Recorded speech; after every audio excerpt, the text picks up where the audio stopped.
Dudaklarımı kanatırcasına ısırıyorum günlerdir. Her sözcük dilimin ucunda küfre dönüyor. Bir gök gürlese bari diyorum, bir sağanak patlasa. Uzun uzun bakıyorum kırılan sokaklara. Tek yaprak bile kıpırdamıyor nedense. Ve tek tek söndürüyor ışıklarını varoşlar. Alnımı kırık bir cama yaslıyorum, seni düşünüyorum.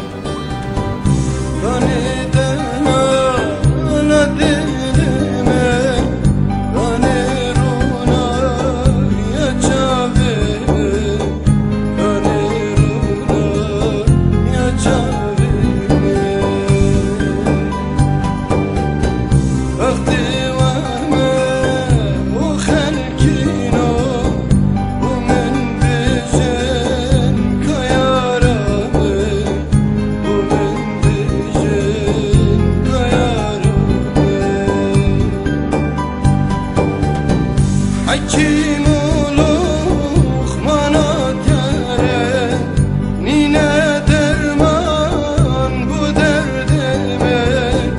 Hakim oluq manat yare, nine derman bu derdime. Güncüne maye ez demirem, hava derman bu derdime.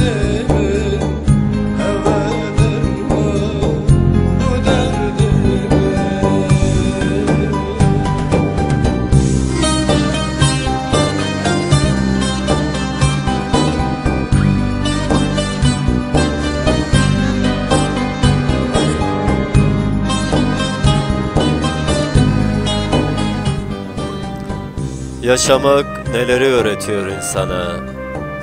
Okuduğum bütün kitaplar paramparça. Bir uçtan bir uca yalnızlık oluyor kent. Seni düşünüyorum, devare delala dilimin.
Sesler gittikçe azalıyor, kuşlar azalıyor.